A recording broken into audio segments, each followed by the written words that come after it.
420 ಕೋಟಿ ರೂಪಾಯಿ. ಒಂದೇ ಮನೆಯ ಗೋಡೆಗಳ ಒಳಗೆ ಅಡಗಿದ್ದ ಹಣ. ಒಂದು ಸ್ಟ್ಯಾಚ್ಯೂ ಒಳಗೆ ಕ್ಯಾಶ್. ಗೋಡೆ ಒಳಗೆ ಗೋಲ್ಡ್ ಬಾರ್ಸ್. ಬಾವಿ ಒಳಗೆ ಆಭರಣಗಳು. ಇದು ಮೂವಿ ಅಲ್ಲ, ಇದು ರಿಯಲ್ ಲೈಫ್ನಲ್ಲಿ ನಡೆದ ಘಟನೆ.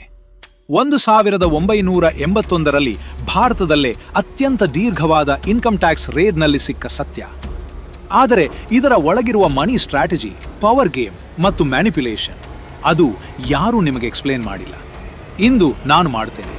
ಸ್ನೇಹಿತರೆ, ರಾಜ್ಕುಮಾರ್ ಗುಪ್ತಾ ನಿರ್ದೇಶಿಸಿದ ರೇಡ್ ಎಂಬ ಚಿತ್ರ 2018ರಲ್ಲಿ ರಿಲೀಸ್ ಆಯಿತು. ಅಜಯ್ ದೇವ್ಗನ್ ಅವರು IRS ಆಫೀಸರ್ ಅಮಯ್ ಪಟ್ನಾಯಕ್ ಆಗಿ ನಟಿಸಿದ್ದಾರೆ. ಆದರೆ ಇದು ಕೇವಲ ಒಂದು ಫಿಲ್ಮ್ ಅಲ್ಲ, ಇದು ಭಾರತದ ರಿಯಲ್ ಇತಿಹಾಸ. 1981ರಲ್ಲಿ ಉತ್ತರ ಪ್ರದೇಶನಲ್ಲಿ ನಡೆದ ಒಂದು ಅಸಾಧಾರಣ ಇನ್ಕಮ್ ಟ್ಯಾಕ್ಸ್ ರೇಡ್ ಇದರ ಆಧಾರ. ಆದರೆ ನಾನು ಇಂದು ಈ ಮೂವಿಯನ್ನು ಬೇರೆ ತರಹ ನೋಡಲು ಹೇಳುತ್ತೇನೆ. ಇದನ್ನು ಒಂದು ಮನಿ ಮಾಸ್ಟರ್ ಕ್ಲಾಸ್ ಆಗಿ ನೋಡಿ. ಒಂದು ಪವರ್ಫುಲ್ ಮ್ಯಾನ್ ಹೇಗೆ ವೆಲ್ತ್ ಕಟ್ಟಿದ, ಅದನ್ನು ಹೇಗೆ ಹೈಡ್ ಮಾಡಿದ, ಸಿಸ್ಟಮ್ ಅನ್ನು ಹೇಗೆ ಮ್ಯಾನಿಪ್ಯುಲೇಟ್ ಮಾಡಿದ, ಮತ್ತು ಕೊನೆಗೆ ಅದು ಯಾಕೆ ಫೇಲ್ ಆಯಿತು. ಈ ಎಲ್ಲ ಪ್ರಶ್ನೆಗಳಿಗೆ ನಾನು ಇಂದು ಆನ್ಸರ್ಸ್ ಕೊಡ್ತೇನೆ. ಮತ್ತು ಪ್ರತಿ ಸೀನ್ನಿಂದ ನಿಮಗೆ ರಿಯಲ್ ವರ್ಲ್ಡ್ ಬಿಸ್ನೆಸ್ ಲೆಸನ್ ಕೂಡ ಸಿಗುತ್ತದೆ. ಒಂದು ಮಾತು ಮಾತ್ರ, ಇಲ್ಲಿ ಇರುವ ಸ್ಟ್ರಾಟಜೀಸ್ ಕೆಲವು ಡೇಂಜರಸ್, ಇವನ್ನು ಮಾಡಬೇಡಿ. ಆದರೆ ಇವು ಹೇಗೆ ಕೆಲಸ ಮಾಡುತ್ತವೆ ಎಂದು ತಿಳಿಯುವುದು ಅದು ನಿಮ್ಮನ್ನು ಸ್ಮಾರ್ಟ್ ಮಾಡುತ್ತದೆ. ಹಾಗಾದರೆ ಶುರು ಮಾಡೋಣ. ಮೊದಲ ಸೀನನ್ನು ನೋಡಿ. ರಮೇಶ್ವರ್ ಸಿಂಗ್ ಅಂದರೆ ತೌಜಿ, ಅವನು ಒಂದು ಊರಿನ ಗಾಡ್ ಇದ್ದಂತೆ. ಜನರು ಅವನನ್ನು ತೌಜಿ ಎಂದು ಕರೆಯುತ್ತಾರೆ, ಅಂದರೆ ಅಣ್ಣ, ಗುರು, ರಕ್ಷಕ. ಅವನ ಒಂದು ಮಾತು ಇಡೀ ಊರು ಕೇಳುತ್ತದೆ. ಪೊಲೀಸರು ಕೇಳ್ತಾರೆ, ಮಂತ್ರಿಗಳು ಕೇಳ್ತಾರೆ, ಇದು ಹೇಗೆ ಪಾಸಿಬಲ್ ಆಯಿತು? ತೌಜಿ ಒಂದು ಬ್ರಿಲಿಯಂಟ್ ಥಿಂಗ್ ಮಾಡಿದ. ಅವನು ತನ್ನ ಬ್ಲ್ಯಾಕ್ ಮನಿಯನ್ನು ಕೇವಲ ಹೈಡ್ ಮಾಡಲಿಲ್ಲ, ಅದರ ಒಂದು ಭಾಗವನ್ನು ಜನರ ಮೇಲೆ ಇನ್ವೆಸ್ಟ್ ಮಾಡಿದ. ಊರಿನ ಜನರ ಪ್ರಾಬ್ಲಮ್ ಸಾಲ್ವ್ ಮಾಡಿದ, ಅವರ ಮದುವೆಗೆ ಹಣ ಕೊಟ್ಟ, ಅವರ ಮಕ್ಕಳ ಶಿಕ್ಷಣಕ್ಕೆ ಸಹಾಯ ಮಾಡಿದ. ಇದರಿಂದ ಅವನಿಗೆ ಒಂದು ಅಮೂಲ್ಯ ಶಕ್ತಿ ಸಿಕ್ಕಿತು, ಜನರ ಲಾಯಲ್ಟಿ.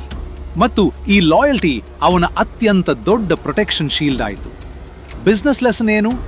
ಮಿತ್ರರೇ, ಇದನ್ನು ನೇರವಾಗಿ ಹೇಳಬೇಕೆಂದ್ರೆ ಇದು ತೌಜಿ ಮಾಡಿದ ತಪ್ಪಾದ ರೀತಿಯ ಕಮ್ಯುನಿಟಿ ಬಿಲ್ಡಿಂಗ್. ಅವನ ಹೆಸರು, ಅವನ ಬ್ರ್ಯಾಂಡ್, ಅವನ ರೆಪ್ಯುಟೇಷನ್, ಇದು ಕೋಟ್ಯಂತರ ರೂಪಾಯಿ ವರ್ತ್. ಯಾವ ಬ್ಯಾಂಕ್ ಕೂಡ ಕೊಡಲಾರದ ಒಂದು ಆಸೆಟ್. ಆದರೆ ಅವನು ಇದಕ್ಕಾಗಿ ಇಲ್ಲೀಗಲ್ ಹಣ ಬಳಸಿದ.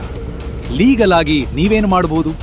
ನಿಮ್ಮ ಬಿಸ್ನೆಸ್, ನಿಮ್ಮ ಪರ್ಸನಲ್ ಬ್ರ್ಯಾಂಡ್ ಕಟ್ಟಲು ಜೆನ್ಯುವನ್ಲಿ ಜನರಿಗೆ ವ್ಯಾಲ್ಯೂ ಕೊಡಿ, ಫ್ರೀ ಕಾಂಟೆಂಟ್ ಕೊಡಿ, ಸಮಸ್ಯೆಗಳನ್ನು ಸಾಲ್ವ್ ಮಾಡಿ. ನಿಮ್ಮ ಕಮ್ಯುನಿಟಿ ನಿಮ್ಮ ಅತ್ಯಂತ ದೊಡ್ಡ ಆಸೆಟ್ ಆಗುತ್ತದೆ. ಅದು ಯಾರಿಗೂ ಟ್ಯಾಕ್ಸ್ ಹಾಕಲು ಸಾಧ್ಯ ಇಲ್ಲ, ಅದನ್ನು ಗವರ್ಮೆಂಟ್ ತೆಗೆದುಕೊಳ್ಳಲು ಸಾಧ್ಯ ಇಲ್ಲ. ಆದರೆ ಟೌಜಿನ ಕಥೆ ಇಲ್ಲಿ ನಿಲ್ಲುವುದಿಲ್ಲ. ಅವನ ಅಸಲಿ ಮನಿ ಸ್ಟ್ರಾಟಜಿ ಇನ್ನಷ್ಟು ಡೀಪ್ ಆಗಿದೆ. ಸ್ನೇಹಿತರೆ, ಈ ಸೀನ್ನಲ್ಲಿ ನಿಮ್ಮ ಜಾ ಡ್ರಾಪ್ ಆಗಬಹುದು. ಅಮಯ್ ಮತ್ತು ಅವನ ಟೀಮ್ ಗಂಟೆಗಳ ಕಾಲ ಸರ್ಚ್ ಮಾಡಿದರು, ಮೇಲಿಂದ ಕೆಳಗಿನ ತನಕ ಹುಡುಕಿದ್ರು, ಏನೂ ಸಿಗಲಿಲ್ಲ. ತೌಜಿಗೆ ಕಾನ್ಫಿಡೆನ್ಸ್ ಆಯಿತು, ನಿಮ್ಗೇನೂ ಸಿಗೋದಿಲ್ಲ ಬಿಡಿ ಎಂದು ನಗಲು ಶುರು ಮಾಡಿದ. ಆದರೆ ನಂತರ ಏನಾಯಿತು? ಒಂದು ಅನಾನಿಮಸ್ ಮ್ಯಾಪ್ ಸಿಕ್ಕಿತು. ಅದನ್ನು ನೋಡಿ ಅಮಯ್ ಒಂದು ಸ್ಟ್ಯಾಚ್ಯೂ ಒಡೆದ, ಒಳಗೆ ಕ್ರೋರ್ಸ್ ಆಫ್ ಕ್ಯಾಶ್. ಗೋಡೆ ತೆಗೆದ, ಒಳಗೆ ಗೋಲ್ಡ್ ಬಾರ್ಸ್. ಸೀಲಿಂಗ್ ಒಡೆದ, ಒಳಗೆ ಜ್ಯುವೆಲ್ರಿ. ಸ್ಟೇರ್ ಕೇಸ್ ಒಳಗೆ ಹಿಡನ್ ಕಂಪಾರ್ಟ್ಮೆಂಟ್ಸ್. ಒಂದು ಮನೆ ಒಂದು ಬ್ಯಾಂಕ್ ಆಗಿತ್ತು, ಒಂದು ಹಿಡನ್ ಬ್ಯಾಂಕ್. ಇದನ್ನು ವೆಲ್ತ್ ಮ್ಯಾನೇಜ್ಮೆಂಟ್ ಭಾಷೆಯಲ್ಲಿ ಅರ್ಥ ಮಾಡಿಕೊಳ್ಳಿ. ತೌಜಿ ಮಾಡಿದ್ದು ಏನು? ಅವನು ಹಣವನ್ನು ಡೈವರ್ಸಿಫೈ ಮಾಡಿ ಹೈಡ್ ಮಾಡಿದ. ಒಂದು ಕಡೆ ಇಡಲಿಲ್ಲ. ಕ್ಯಾಶ್, ಗೋಲ್ಡ್, ಜ್ಯುವೆಲ್ರಿ ಬೇರೆ ಬೇರೆ ಫಾರ್ಮ್ಸ್ನಲ್ಲಿ, ಬೇರೆ ಬೇರೆ ಲೊಕೇಶನ್ಸ್ನಲ್ಲಿ. ಇದನ್ನು ಆಸೆಟ್ ಡೈವರ್ಸಿಫಿಕೇಶನ್ ಎಂದು ಕರೀತಾರೆ. ಆದರೆ ಅದರ ಲೀಗಲ್ ವರ್ಷನ್ ನೋಡಿ. ಸ್ಮಾರ್ಟ್ ಇನ್ವೆಸ್ಟರ್ಸ್ ಇಂದು ಅದನ್ನೇ ಮಾಡ್ತಾರೆ ಲೀಗಲಿ. ಸ್ಟಾಕ್ಸ್ನಲ್ಲಿ ಒಂದು ಭಾಗ್, ರಿಯಲ್ ಎಸ್ಟೇಟ್ನಲ್ಲಿ ಒಂದು ಭಾಗ್, ಗೋಲ್ಡ್ನಲ್ಲಿ ಒಂದು ಭಾಗ್, FDನಲ್ಲಿ ಒಂದು ಭಾಗ್. ಯಾಕೆಂದರೆ ಒಂದು ಮಾರ್ಕೆಟ್ ಬಿದ್ದರೆ ಉಳಿದ ಇನ್ವೆಸ್ಟ್ಮೆಂಟ್ ಸೇಫ್ ಆಗಿರಲಿ. ಇದೇ ಪ್ರಿನ್ಸಿಪಲ್. ಆದರೆ ತೌಜಿ ಮಾಡಿದ್ದು ಇಲ್ಲೀಗಲ್ ಮಾರ್ಗದಲ್ಲಿ. ನೀವು ಅದನ್ನೇ ಲೀಗಲ್ ಆಗಿ ಮಾಡಿ. ಮತ್ತೊಂದು ಮಹತ್ತರ ಲೆಸನ್, ನಿಮ್ಮ ವೆಲ್ತ್ ಒಂದೇ ಬಾಸ್ಕೆಟ್ನಲ್ಲಿ ಇರಬೇಡಿ. ಒಂದು ಬಿಸ್ನೆಸ್, ಒಂದೇ ಇನ್ಕಮ್ ಸೋರ್ಸ್, ಇದು ರಿಸ್ಕ್. ಬೇರೆ ಬೇರೆ ಸ್ಟ್ರೀಮ್ಸ್ ಆಫ್ ಇನ್ಕಮ್ ಕಟ್ಟಿ, ಆದರೆ ಎಲ್ಲವೂ ಟ್ರಾನ್ಸ್ಪರೆಂಟ್ ಆಗಿ ಇರಲಿ. ಆದರೆ ಇನ್ನೂ ಒಂದು ಪ್ರಶ್ನೆ, ತೌಜಿ ಇಷ್ಟು ದೊಡ್ಡ ಮನುಷ್ಯ, ಅವನು ಸೋತಿದ್ದಲ್ಲಿ? ಅದಕ್ಕೆ ಆನ್ಸರ್ ಮುಂದಿನ ಸೀನ್ನಲ್ಲಿ ಇದೆ. ಸ್ನೇಹಿತರೆ, ಇಲ್ಲಿ ಇರುವ ಲೆಸನ್ ನಿಮ್ಮ ಲೈಫ್ ಬದಲಾಯಿಸಬಹುದು. ತೌಜಿಗೆ ರಾತ್ರೋರಾತ್ರಿ ಸೋಲು ಬಂದದ್ದು ಹೇಗೆ ಅಂತ ಗೊತ್ತಾ? ಅವನ ಸ್ವಂತ ಮನೆಯ ಒಳಗಿನಿಂದ ಯಾರೋ ಒಬ್ಬರು, ಅವನ ಮನೆಯ ಸದಸ್ಯರು ಅಥವಾ ಹತ್ತಿರದ ವ್ಯಕ್ತಿ ಅನಾನಿಮಸ್ ಆಗಿ ಅಮಯ್ಗೆ ಮ್ಯಾಪ್ ಕಳಿಸಿದರು. ಹಿಡನ್ ರೂಮ್ಸ್ನ ಲೊಕೇಶನ್ಸ್ ಕೊಟ್ರು. ತೌಜಿ ಕ್ರೋರ್ಸ್ ಆಫ್ ರುಪೀಸ್ ಕಾಯಲು ಎಕ್ಸ್ಟರ್ನಲ್ ಎನಿಮೀಸ್ನಿಂದ ಪ್ರೊಟೆಕ್ಟ್ ಮಾಡಿಕೊಂಡ, ಆದರೆ ಡಿಕೊಂಡ. ಆದರೆ ಅವನ ಸ್ವಂತ ಮನೆಯ ಒಳಗಿನ ಅಸಮಾಧಾನ ಅವನನ್ನು ಮುಗಿಸಿತು. ಬಿಸ್ನೆಸ್ನಲ್ಲಿ ಇದಕ್ಕೆ ಒಂದು ಟರ್ಮ್ ಇದೆ, ಇನ್ಸೈಡರ್ ರಿಸ್ಕ್. ಒಂದು ಕಂಪನಿಗೆ ಅತ್ಯಂತ ದೊಡ್ಡ ಥ್ರೆಟ್ ಬರೋದು ಔಟ್ಸೈಡ್ನಿಂದ ಅಲ್ಲ, ಒಳಗಿನ unhappy employees, betrayed partners, ignored family members, ಇವರಿಂದ. ಹಿಸ್ಟ್ರಿ ನೋಡಿ, ಹೆಚ್ಚಿನ ಕಾರ್ಪೊರೇಟ್ ಸ್ಕ್ಯಾಂಡಲ್ಸ್ ಬಯಲಾದದ್ದು ಇನ್ಸೈಡರ್ ವಿಸಿಲ್ ಬ್ಲೋವರ್ನಿಂದ.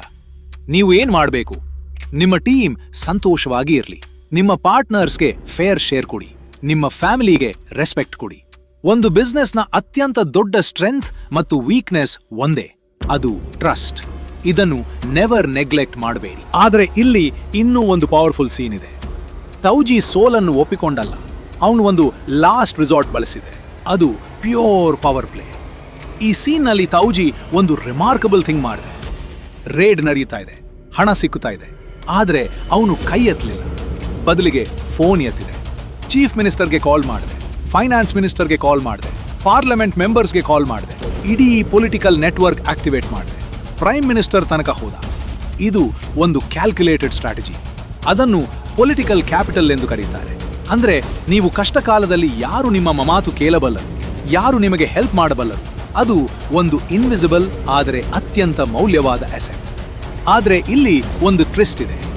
ಅಮೇ ಕೂಡ ಒಂದು ಬ್ರಿಲಿಯಂಟ್ ಕೌಂಟರ್ ಮೂವ್ ಮಾಡಿದೆ. ಪ್ರೈಮ್ ಮಿನಿಸ್ಟರ್ ಕಾಲ್ ಮಾಡಿದಾಗ ಅವನು ಒಂದು ಕಂಡೀಷನ್ ಹಾಕಿದೆ. ಅದನ್ನು ರಿಟರ್ನ್ ಸೈನ್ಡ್ ಆರ್ಡರ್ ಆಗಿ ಫ್ಯಾಕ್ಸ್ ಮಾಡಿ, ವರ್ಬಲ್ ಆರ್ಡರ್ ಒಪ್ಪಿಕೊಳ್ಳಲ್ಲ ಎಂದು. ಯಾಕೆಂದ್ರೆ ವರ್ಬಲ್ ಆರ್ಡರ್ಸ್ ಆಮೇಲೆ ಡಿನೈ ಮಾಡಬಹುದು, ರಿಟರ್ನ್ ಪ್ರೂಫ್ ಇದ್ದರೆ ಅಕೌಂಟಬಿಲಿಟಿ ಇರುತ್ತದೆ. ಇದು ಬಿಸ್ನೆಸ್ನ ಒಂದು golden rule, get it in writing.